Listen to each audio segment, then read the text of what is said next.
course, we will look at the record page by page, beginning with page 1. General the record.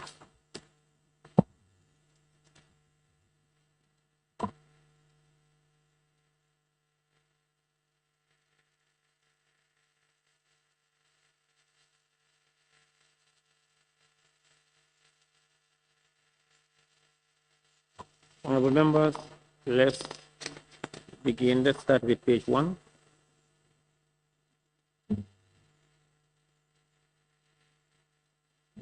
Conclusion, Honorable Speaker, in accordance with clause.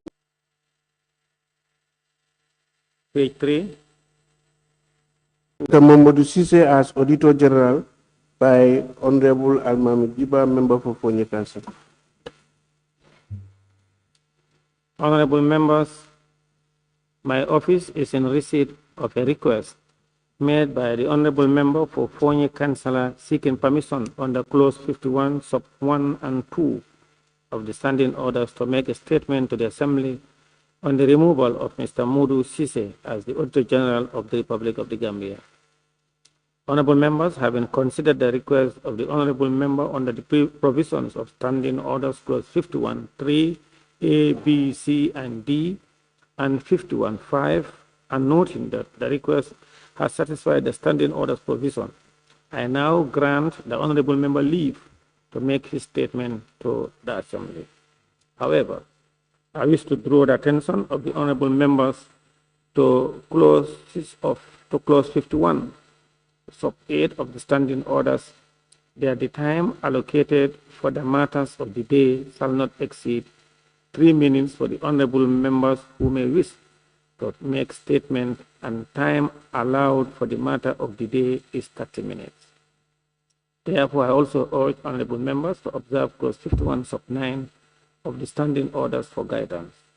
I now call on the Honorable Member to make his statement to the Assembly. All right, thank you very much, Honorable Speaker. Honorable Speaker, in accordance with Clause 51, 1, 2, 3 of Standing Order, I respectfully seek your permission to raise a matter of public importance before this August Assembly on the day 17 September 2025. Honorable Speaker, honorable members, I rise to bring the attention of this Honorable Assembly a matter of utmost national concern, one that strikes at a very core of our constitutional democracy, institutional integrity, and the rule of law. The Auditor General of the Gambia was recently forcefully removed from office after declining an appointment as the Minister of Trade. The Information Minister stated that the Auditor General was appointed to the position Minister on the 10th of September, and he accepted the role. However, on the 11th, he explicitly declined the appointment. The conclusion reached by the government is that, having accepted the appointment, evidence of which have not substantiated, he is unable to reverse his decision and demanded to remain in his role as the Auditor General. This leads to the deployment of police officers from the office of the IGP to forcefully escort him from the premises of the National Audit Office on Monday, September 15, 2025. This action led to the backlash from certain members of civil society who condemned the decision and expressed their solidarity. Regretfully, the same law enforcement was employed to unjustly arrest some of these individuals. This event presents a significant constitutional and legal issue, undermining the autonomy of the National Audit Office and the violation of 1997 Constitution and the National Audit Act 2015. Honorable Speaker, this is not merely a personal issue. It is a constitutional crisis. It raises critical questions about the separation of power, the independence of audit institutions, and sanity of due process in the Gambia. The National Audit Office is a cornerstone of transparency, accountability in governance. Undermining its independence weakens our democratic institutions and erode public trust. Moreover, following these incidents, several young citizens, the like of Kemo Fati of Bakau Aliou Bah of Brusubi, Momodu Kamara of Jambanjeli, Omar Saibo Kamara of Gala, and Bakari Tamba were reportedly arrested. A journalist from the Gambia Talent Promotion was also briefly arrested, but later released after a security screening. 4 of those youths remain in custody as of today. Eyewitness account footage of suggests that tear gas were deployed against unarmed civilians who had gathered peacefully to witness the unfolding event. This is deeply concerning. In a democratic state governed by the rule of law, citizens must be allowed to exercise their right to peacefully assemble and express without fear or repression or arbitrary arrest. The use of force to suppress civic engagement undermines our democratic values and violates the principles of human rights. In conclusion, Honorable Speaker, honorable members, this is a moment for Parliament to demonstrate courage, foresight, and unwavering commitment to the principle of good governance. And let us not allow silence or inaction to legitimize the illegality. Let us speak with one voice to determine the Constitution and to protect our institution, and to reassure the Gambian people that this Assembly remains a guardian to their right and freedom, freedoms. So I move, Honorable Speaker. Thank you very much.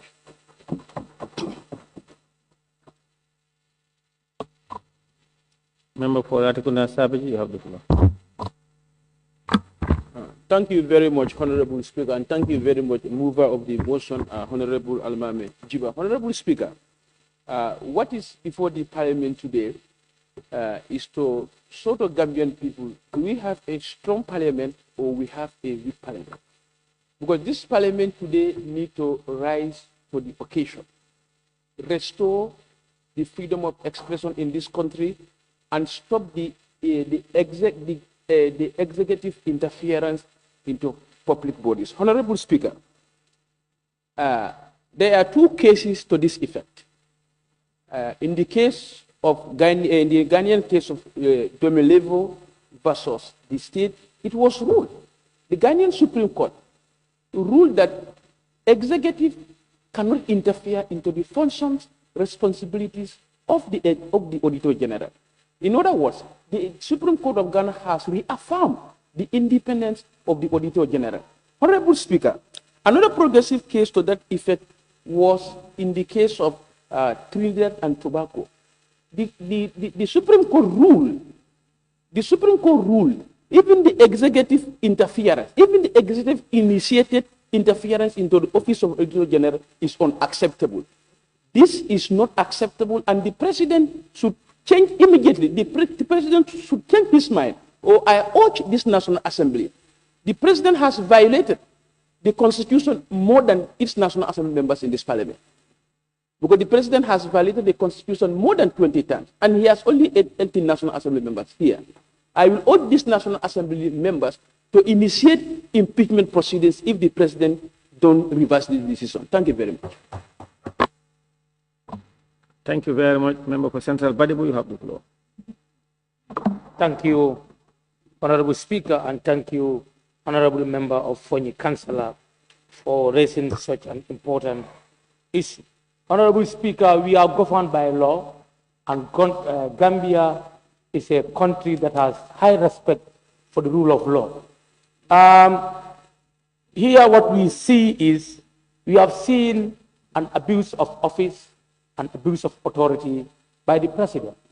It's normal you call somebody that you offer him a job, but it has to be formally written that we know that so and so is given a job, and formally he reply you and to show to you that he declined from the job. But no evidence is shown to us now. Honorable Speaker, when there was a crisis 5 years, 3 years, we were governed by the Constitution. The Constitution prevailed. And in the same Constitution, the Auditor General, Section 59 of the Constitution, 1997, states that the Auditor General may only be removed from office following the recommendation of a tribunal appointed by the Chief Justice.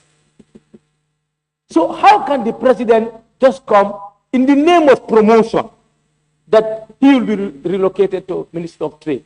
This is simple. Let us not put the country into a crisis. We have a young democracy that is growing up.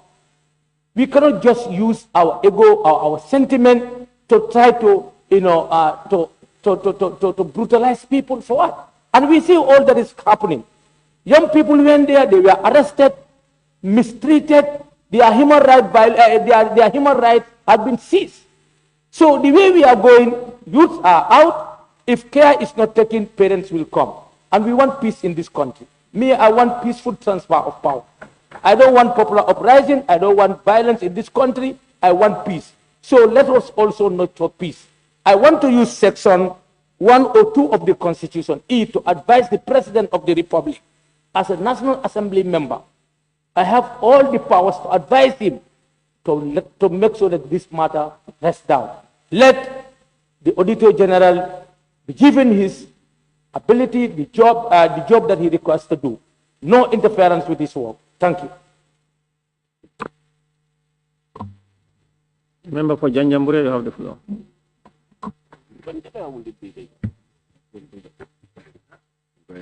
Thank you very much, Honorable Speaker. And thank you to the mover of the motion. My contribution will be very swift. And what I want to say here is, I think this very National Assembly needs to rise for the fact that our own nerves is being touched, because the Constitution here is being violated. I will align myself with Honorable Saho on the fact that Section 159 is very clear in terms of the process or the processes that are required to remove an Auditor General. Also, in terms of redeploying an Auditor General, for me, it's no-go area. And whoever is advising the President to act in this manner is giving him an ill advice. And I strongly want to resolve that, let the President rescind on his decision and reappoint Mr. Ceesay to his position. The rumor that is going around, especially from a state minister, that he have agreed. You know, government, we need to understand that our governance is about records. You cannot actually get to the public telling us about a story that was just verbally agreed. If in any situation Mr. Ceesay have agreed to his appointment, we need a written reference to understand really Mr. Ceesay have agreed to this. But by the look of things, it have happened that the President is just using his discretion, and for the President to act in this way is not really in any way right. Having the police also going to the office of the Auditor General is wrong. They must understand that some of our institutions are independent. And with independent institutions, you cannot intimidate them. You cannot use any force to remove any official. And looking at the reports, even the 2020 report that we adopted in this very National Assembly here in July 2025 shows every indication that the Office of the Auditor General is doing their work, and it seems the executive are not comfortable about it, considering the fact that there are a lot of corruption scandals, and these are in the open. No one is actually hiding it. So is the executive trying to actually hide something away from Gambians? For me, they are not doing the right thing, and as such, let the President rescind it. Thank you. Nominated member Fatou K. Jawara, you have the floor.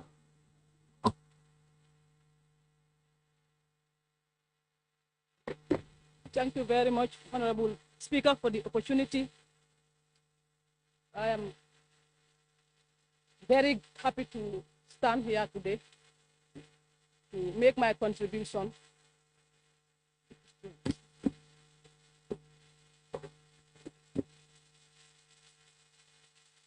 Is my mic working? Her mic is not functioning.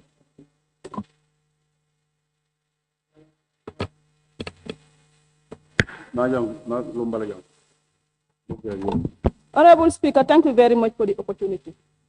And I must commend the Honorable Member for Fonyi Councillor for coming up with this matter of today. Thank you very much, Honorable Member for Councillor, for seeing the truth. Honorable Councillor.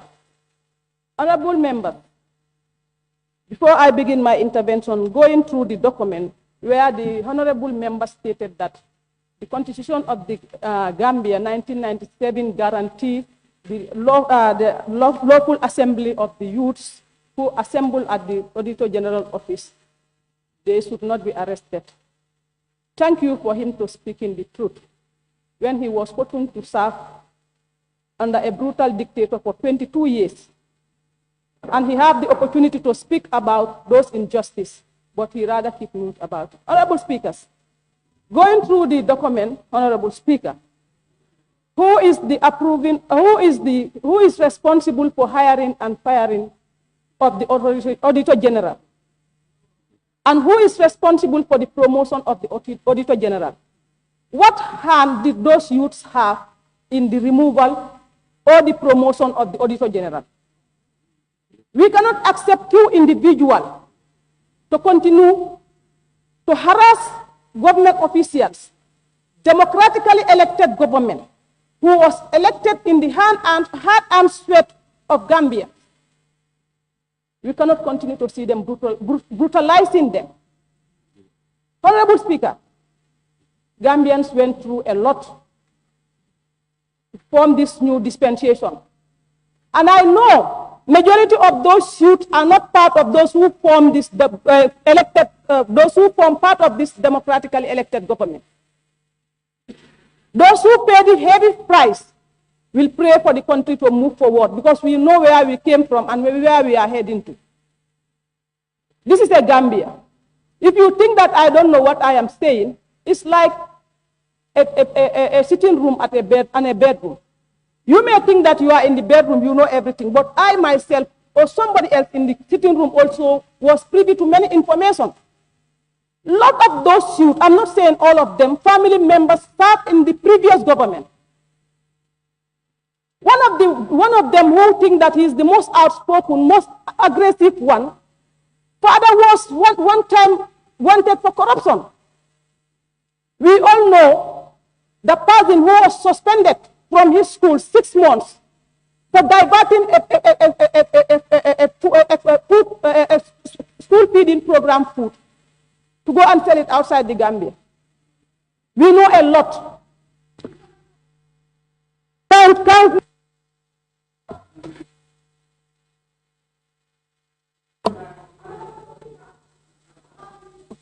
They were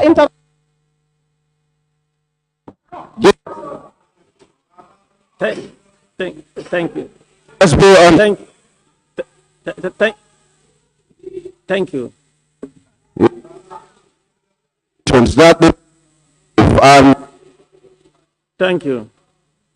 Thank you.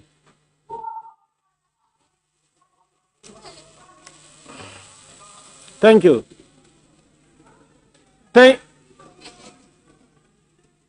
Speaker, control this proceeding, please. Parliament. Thank you, Honorable Member. Thank you. Thank you.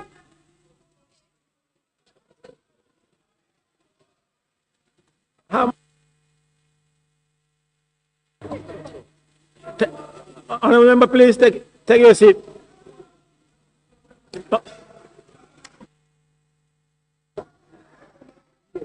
Thank you, Honorable Member, please take your seat. Please take your seat. I now invite the member for Sami. Thank you very much, Honorable Speaker, for giving me the floor. Thank you very much. I want to thank the mover, Honorable Almame Jiba, Fonyi Councillor. I want to thank him for coming up this important motion, which is the removal of the Auditor General Modou Ceesay. Matter of the day, removal of Mr. Modou Ceesay, the Auditor General. Honorable Speaker, it is very clear in the 1997 Constitution that, yes, the President should appoint the Auditor General with the help of the consultation of the Public Service Commission. We know that, Honorable Speaker. Honorable Speaker, and it is also clear how an Auditor General should be removed in office. Honorable Speaker, when you look at the matter of the day, it is very clear. He has appointed him as Minister of Trade. And there is no evidence to say, yes, he has accepted it. Even there is evidence, he has right to reverse. Honorable Speaker, you know, we should be bold enough anytime the President appoints you to a particular institution, if you know you cannot deliver, move from that place. I think they should advise the President.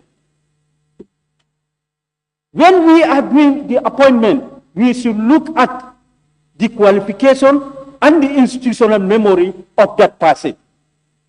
Honorable Speaker, we should not just appoint somebody because, yes, it's my friend or it's my dad. No, whether he can deliver or not.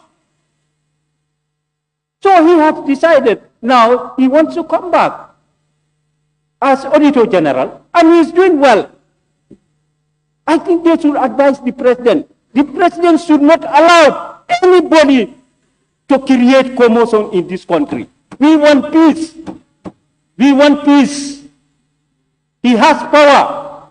He can do anything to make sure that there is peace, but not to mobilize police to go and arrest our youths, to put them in a pickup as if they are not human beings. That is undone, Honorable Speaker.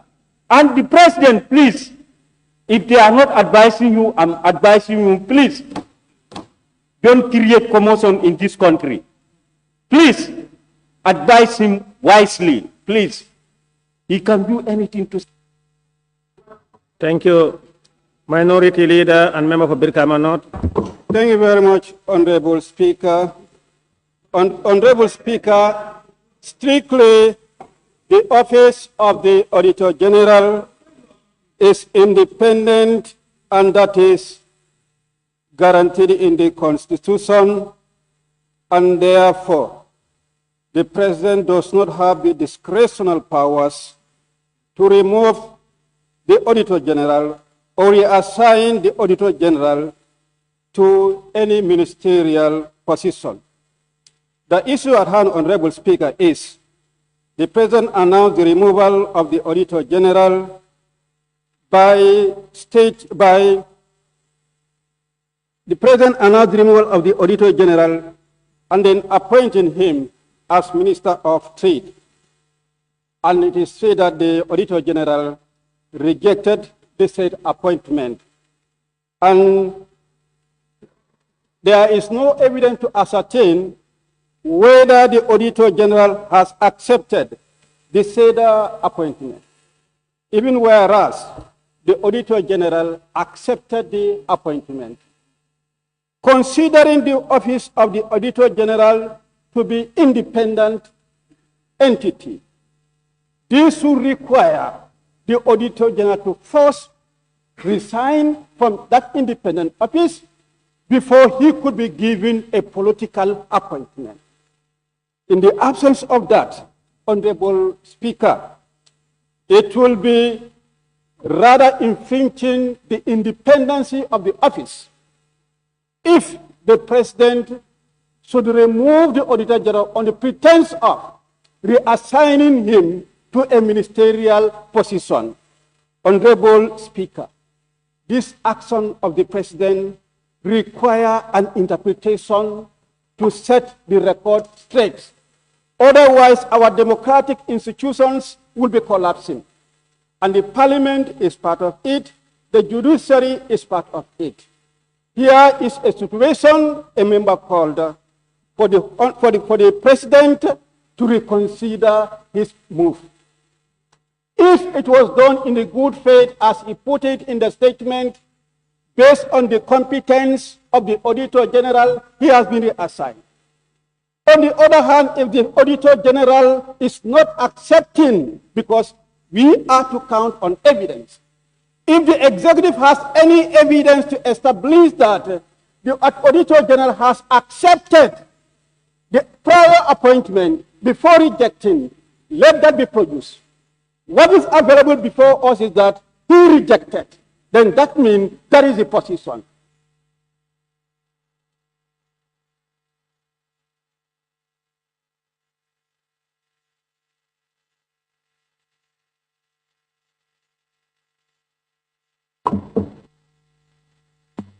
Member for Lower Salem, you have the floor.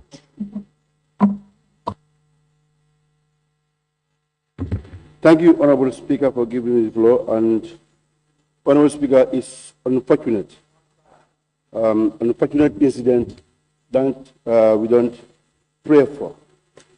But then, Honorable Speaker, my comment will be just the paragraph that the nominated member is trying to quote out.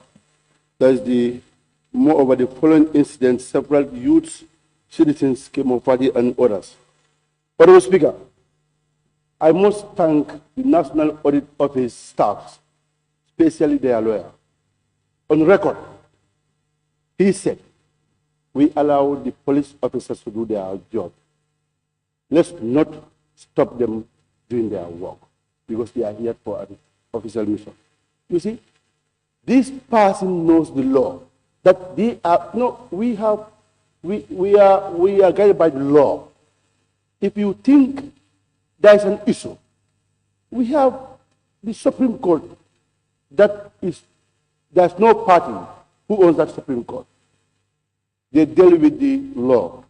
So definitely the staff of Auditor General, they play a good role to establishing peace. That doesn't deter them going to court. Honorable Speaker, there's a scenario here in 2019, I think, 2020. Yakumba case. Yakumba was dismissed by the president on lawful basis. But then the law says, no, you can appoint her, but you can remove her from the office. But the reason why I'm making all these references, Honorable Speaker, you see, the youth also should know the rule of the Constitution, Honorable Speaker. Not at any time you said you go for protest. The matter is already on the hand of the executive and the National Audit Office. Themselves knows that there is a rule of procedures that we are going to carry in court. We allow the due process. But whatever comes from, we go and protest. Who are these people? And in fact, it is Parliament who are giving them that right, Honorable Speaker. We said, rule of assembly, we have no problem. We have no problem. But again, executive also has right. The auditor officer has also right to go to court. If the court decides now, if there are no actions taken, then you can go outside and protest. But the matter is in hand. In fact, there was no action taken. You go outside, a press release, whatever, and even uttering words that are on speaker. My friend, we need to teach.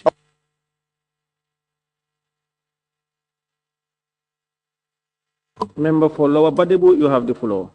Thank you very much, Honorable Speaker. I begin my deliberation on if the rules are violated, it's the right of each and every government to correct it. When rules are violated, it is our right to correct it. Honorable Speaker, what happened on the 15th of this month was a total violation of our Constitution. The President doesn't have any power based on our law. Honorable members, order. Based on our law, to give a directive or through his non-IG to give directive to the security forces to go and remove Auditor General from his office. There are procedures which they can channel.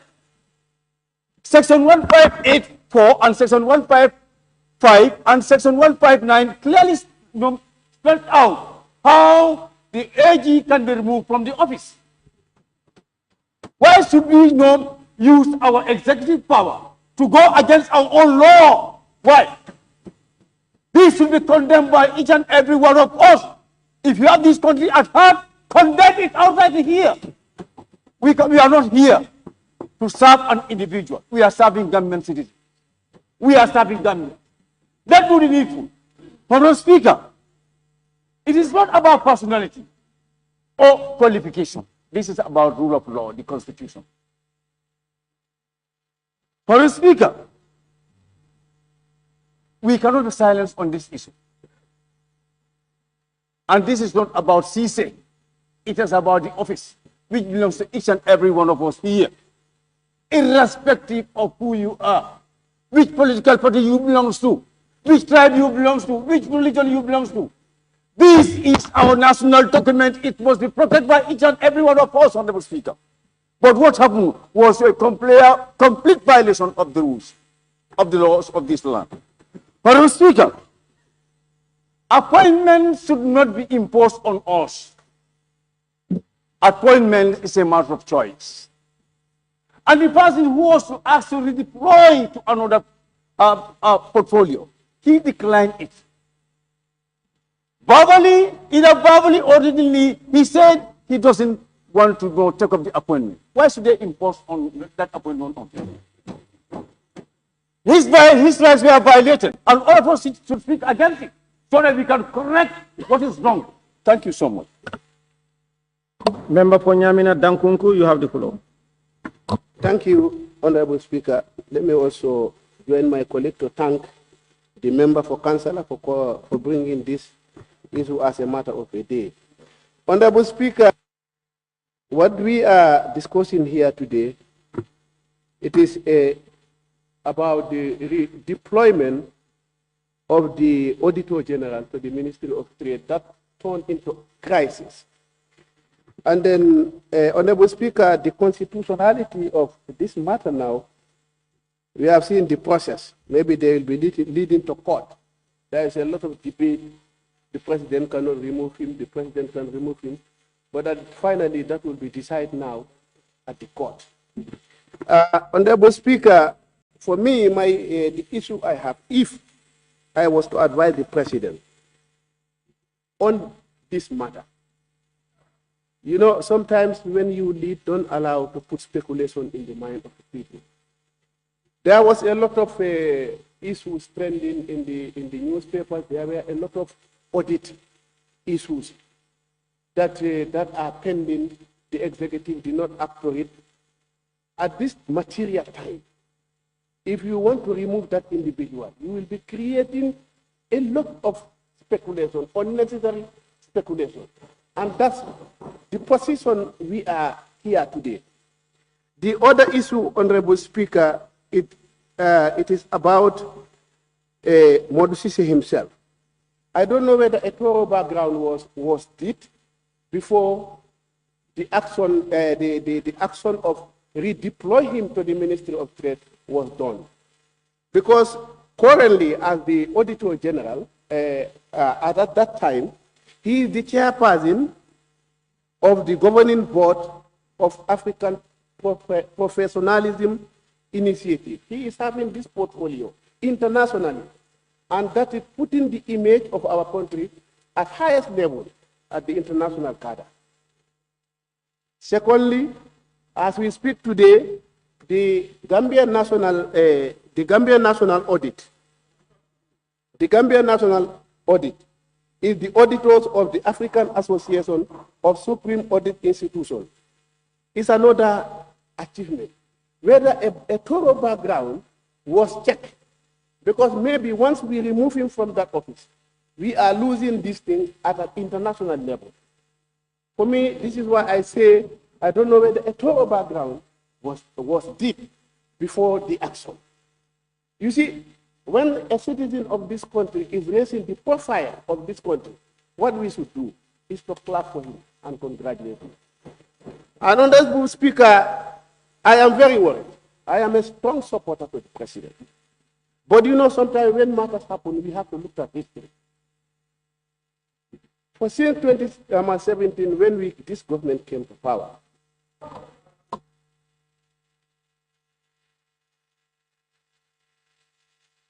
Honorable Member for Nyamena Dankungu, thank you very much. I will ask you a question, but don't provide answers for today. You talk about the appointment. Is it for the individual or for the position of the country? Now, next, you have the member for Upper Salom. Yeah, thank you very much. Thank you very much, Honorable Speaker. Honorable Speaker, when matters of interest is brought on the floor here, I think it's important that we all talk as Gambians, because the head of state is the head of state of this country. No matter whether you like him or you hate him, he's the head of state. And we are the people that supported him, and we are the people that voted for him to be in office. If we see anything that we think can take us astray as a country, I think it's important as citizens of this country to stand and then say it. We are not blind followers. We are not. And again, Honorable Speaker, we have one of the most important partners of the National Assembly. That's the Auditor General and his staff. We work hand in hand with them on day in, day night. In fact, I can tell you every single issue we work in this parliament here, they're there. The Special Select Committee, the Joint Committee, they're there with us day in and day out. Their staff, including himself, as Auditor General of this country.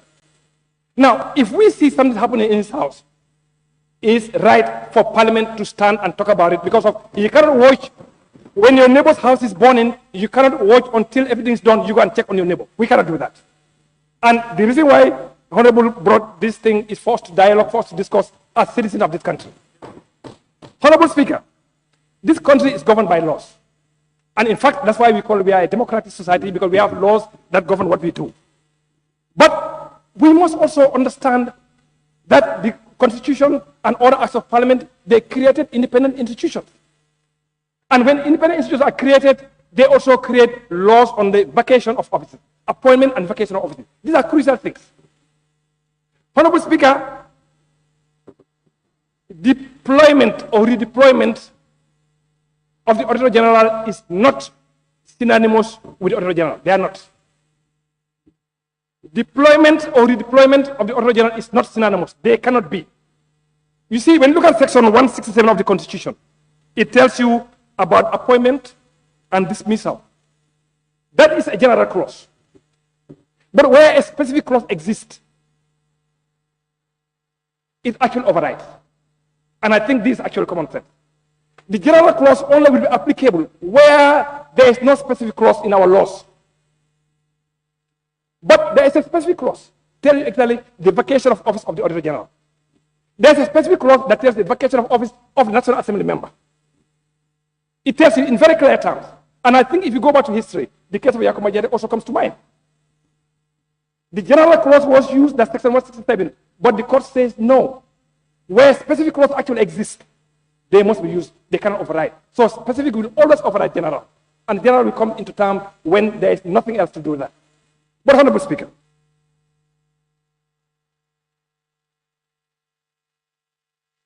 Opanyomi, you have the floor. Honorable Speaker, thank you so much for giving me the opportunity. Honorable Speaker, let me also give my colleagues to thank the mover of the motion for bringing this matter before this assembly. I think it has, met all the standing order criteria. That's why it's admitted by the office of the clerk. Honorable Speaker, the caption or the heading and or the reason why this matter of the day is brought to this before the members. Honorable member said matter of the day on the removal of Mr. Modou Ceesay, Auditor General of the Gambia. But when you go further inside, it also talks about, moreover, following this incident, several young citizens, Democratic and others also were arrested by the police, something like that. I think the honorable member has a good motive of bringing this thing, but also he has a very bad ulterior intention. In that, I am very, very disappointed. When you talk about the Auditor General removal, we can discuss about that. But why are you bringing other issues inside, which is not even in line with the removal of the Auditor General? That's really disappointing. Honorable members should be honest. When you are bringing a matter before the assembly, you should be very, very consistent. Inconsistency in life is very bad. And as a good Muslim, you should be very straightforward. You talk about removal of Auditor General. Why are you bringing the arrest of the Kemo Fadi and others? What does that have to do with the removal of the Auditor General?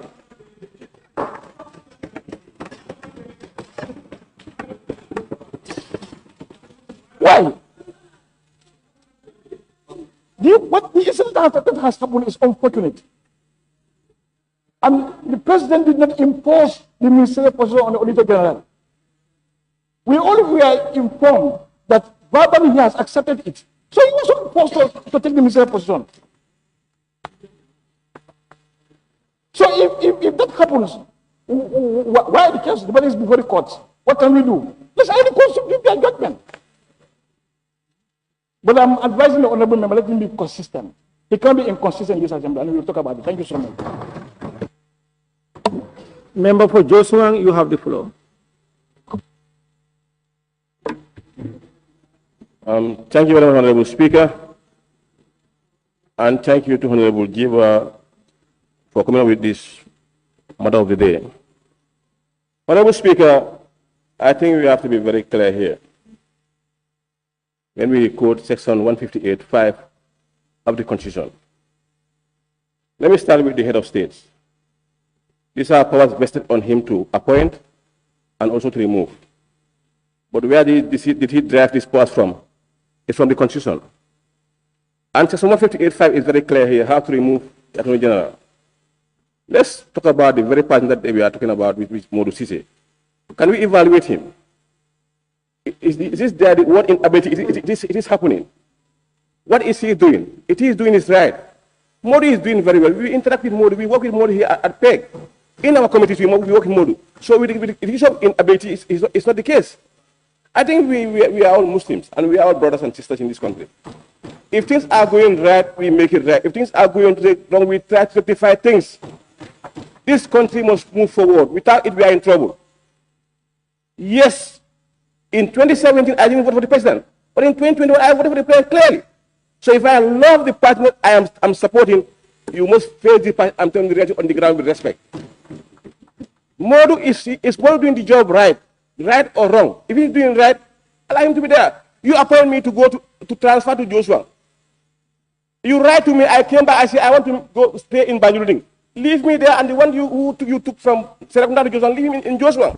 And we move ahead. Modou has a contract. If his contract ends, if he cannot move in, we move ahead. But I'm appealing, please. I'm appealing, please. If Modou was doing it right, and if Modou should be maintained, let's maintain Modou. Why are we going to court? Why are we going to court? To waste our time, at the end of the day, we might even win or we lose. So the best bet is, if Modou is there to do the job, let's allow Modou to continue his work. When the times of his contract end, he's no more wanted, he can exit and go. How many years is left for Modou? How many years is left for Modou? Honorable Speaker, at this high time, this country is our country. This country belongs to us. Gambia is ours. It's not nice for us to be wanting each other every day. You appoint me to say, take this pen. I say, I came, I accept. Is it in the constitution that when you reject something, you reject something? Is it there to say, to reject? If you reject, and now you say, I want to maintain my position. My brother, if I told you there's no problem, let's continue. Thank you. Nominated member Maimouna Ceesay. Thank you, Honorable Speaker, for giving me the opportunity. I would like to add my voice to the colleagues who have recommended this motion to be here today.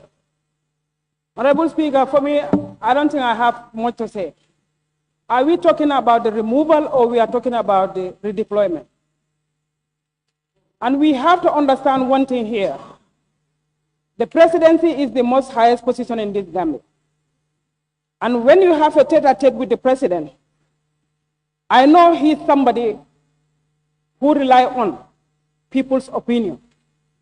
He never dictates. President Barrow is someone who never takes a decision on behalf of people without a thorough consultation. Hadn't been President Barrow doesn't have the consent of the man, the appointment will not be in effect.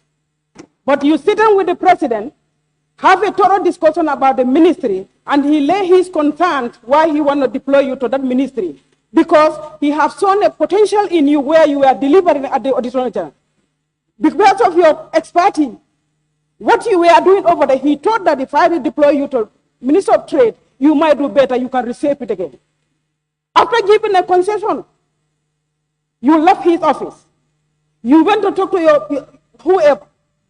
those who are controlling your mind, giving you a different scenario. No, the man just want to get rid of you because what you are doing at the Auditor General, he's not comfortable. Gambians, we have to be honest ourselves. There is no man born for a position. Mr. Ceesay is somebody who I have a high regard for him, but I'm so disappointed. He could have easily handled this situation without the way and manner he did. What he can easily do, after going back home, rethink about the position, he can easily go back to the president and try to engage him. I know few ministry cabinet positions here. They were being appointed and serving as a cabinet minister. When they know that the cabinet position is very hectic for them, they went back to him and tried to negotiate with him for them to be deployed somewhere else different from that cabinet position. Some are serving right now as an advisor, some are serving as an ambassador in foreign land. And I know a former Secretary General over here who also have one time has a very big headache within 2017, 18, 19, he cannot handle it. He requests for a deployment of foreign service. I know President Moro, he is somebody who is a very listener, and he's a good listener for that matter. If the man doesn't humiliate the president, instead of writing back to the president to tell him that, you know what, I definitely appreciate the offer, but I am not a politician. Probably I might be diligently delivered where I am rather than to be in the cabinet because I might not serve what you expect me to do. He's somebody who is with integrity. He will listen. But you cannot humiliate the president by giving the concession.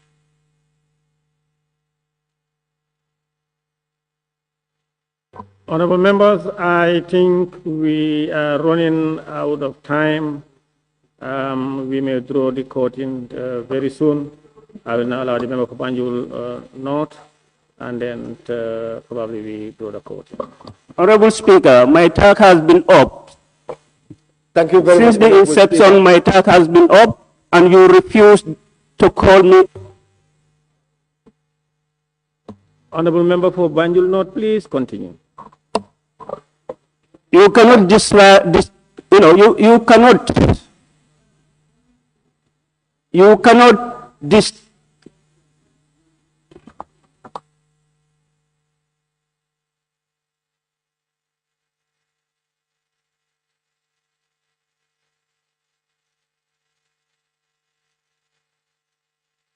Banjul note, please take your note. Okay.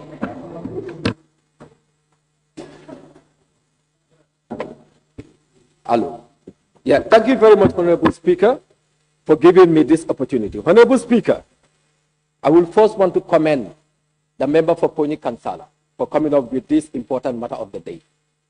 But to start with, we have to understand, and I put it to the President of the Republic of the Gambia, he cannot run this country based on sentiment and ego. This country will not move anywhere. And to tell you the truth, Honorable Speaker, and with your permission, I will want to say this in Wolof. Puwalen Degarek, President B, at office of the IGP, this time around, then Tanube Burau. And that is the truth. Because what has happened here is very devastating and is unacceptable. It's very clear. The Constitution is very clear. Section 158, subsection 5 is very clear. And whoever will doubt this, let us go back to our law. This is the law, the supreme law of this country. And like I said in the beginning, for me, I'm not here for any sentiment or ego. But forcefully removing the Auditor General from his office, that is not correct. And I will also want to join other members to ask the President to change or revert or recede from that decision. The Auditor General must go back to his office, no matter what. Talking about part 2 of the matter of the day. To be honest, the Constitution, as we always say, is very, very important, and it is the supreme law of this country. And Section 25 is very clear in terms of peacefully assembling in this country. It is in line. So why should they unlawfully arrest these young people and not only arrest them, but detain them at the end of the day? What the police and the IGP are doing is not right in this country, and we need to say it. And the truth of the matter is, if we are very serious as parliament, we must cease business right now. We should not be working right now as parliamentarians. Because Because the most important office in this country is being seized by the president. It's been halted by the president. And we cannot be here talking as if we don't know what is up. Business should stop right now as parliamentary procedure is concerned. And make sure that we do the right thing to make sure that business proceeds as far as this country is concerned. Let us not be hypocrites. And let us be people that are responsible. We are the representative of the people.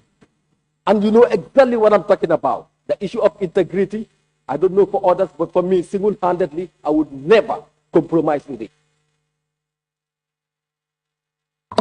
Honorable members, I have 3 more on my list, and they are Lower Fuladu West, Brikama South, and Nyamina West. And we have exhausted the time. Yeah, if members raise their attack, if members raise their attack, Honorable Speaker, allow members to make. Honorable members, please let's abide by the rules. Allow members to.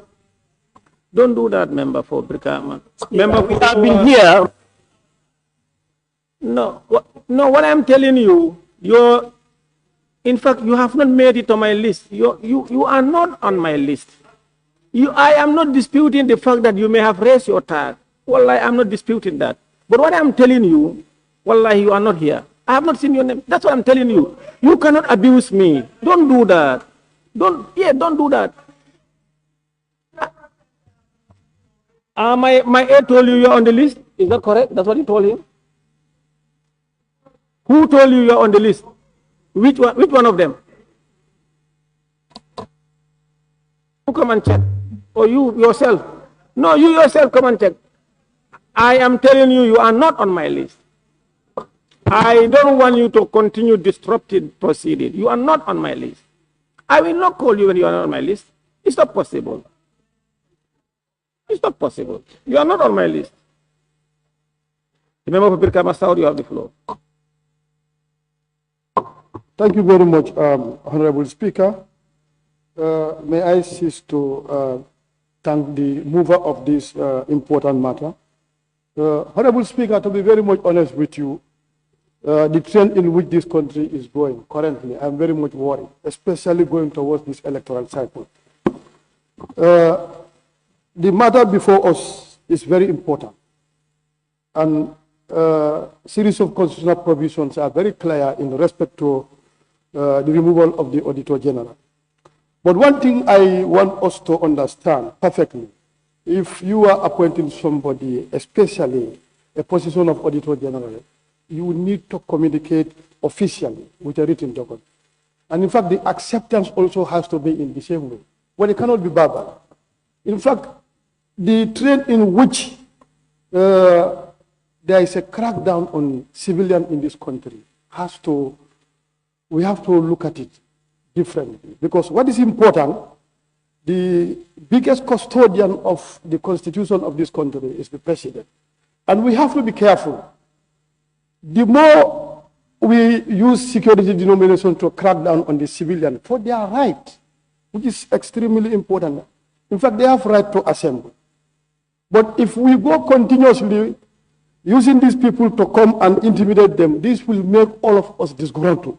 And the trend in which is going, in fact, there could be a serious civil unrest in this country if we are not careful. And as far as we are concerned, the National Assembly has a role.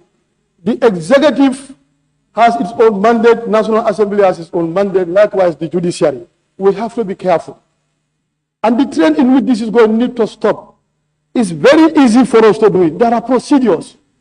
You do the needful and make sure that if you want to do anything, it has to be in line with the laws that are provided for, both in the Constitution and the Act. But the trend in which this thing is going is alarming. And in fact, we have to understand that all of us are citizens of this country, and it's our responsibility to maintain peace and order. Gambia is a peaceful country, but if people are pushed to tight angle, there could be a negative repercussion, and we have to understand that. AG is needed, the Auditor General is needed in this place. And in fact, there is no written documentation that he has accepted. If you have to give it to the people. So the trend in which is we have to make sure that we live up to expectation by making sure that there is peace and order in the country, and the president has to rescind this thing. And you cannot be, listening to so-called advisors. You know the realities on the ground. And that is, you have to know. But every dictator had to come and tell you, do X, and you continue doing it. It's going to have a negative repercussion. Honorable members, we have to use parliamentary language. You cannot refer to officially appointed advisors as so-called. If they refer to you as a so-called MP, will you accept that? Keep quiet, central body. Last but not the least, I will invite the member for Lower Puladu West. Thank you very much, Speaker, for giving me the opportunity to partake. I join my colleagues to thank member for councillor for coming up with such an urgent and a public cry. Currently, I believe, going by the matter of the day, in the first place, I feel the Auditor General is not removed. Let's make it clear so that the message that we are disseminating outside is clear that the Auditor General was not removed. Yes. He was consulted on a position which, with his integrity, he accepted. Going backward, he rejected the appointment. And as we are concerned, when this whole transaction was done, when he accepted, there was somebody also consulted for that same position. If he rejected it, there must be processes that need to be done, and those processes need to be respected. And also, coming back in the second, I feel that I quite agree that the president needs to be advised very well so that he can definitely holistically look at issues. And the process should be given the time until those back and forth letters are given. Going back to the second part, the arrest of the youths, let's tell the youths the truth. Let them not be used by politicians. Let them not be fighting a war that they cannot win. We, the young people, should test this constitution. There are laws, there are procedures. Before we go there, why can't we test these laws?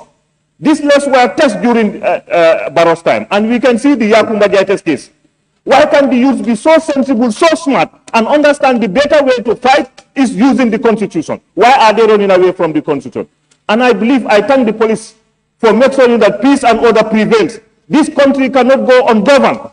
People must respect the laws of this land. We know what it dictates to assemble. But every day people want to be assembled. Every day you think what happened to Sonko and Jomai can happen here. I urge the police to take this matter very seriously. Let's use the laws. The constitution are here to separate us when we have doubt. If they have anything that bothers them, let them go to the courts.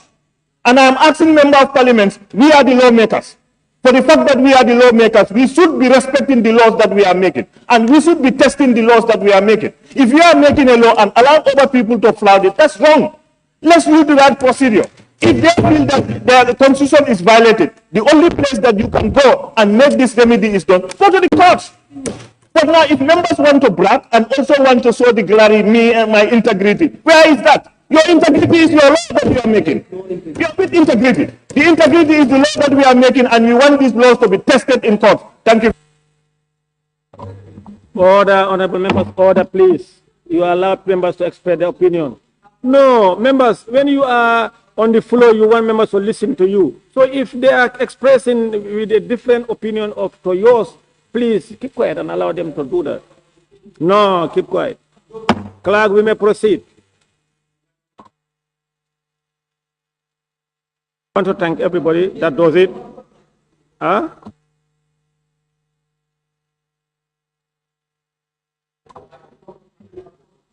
No, you know.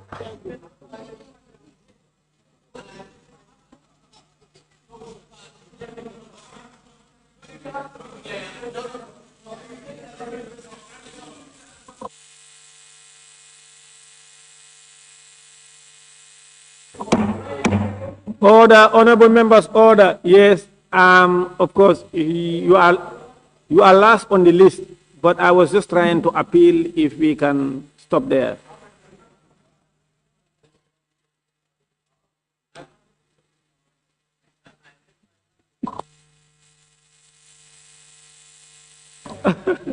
Thank you for accepting. Clerk, we may proceed. Questions for oral answers.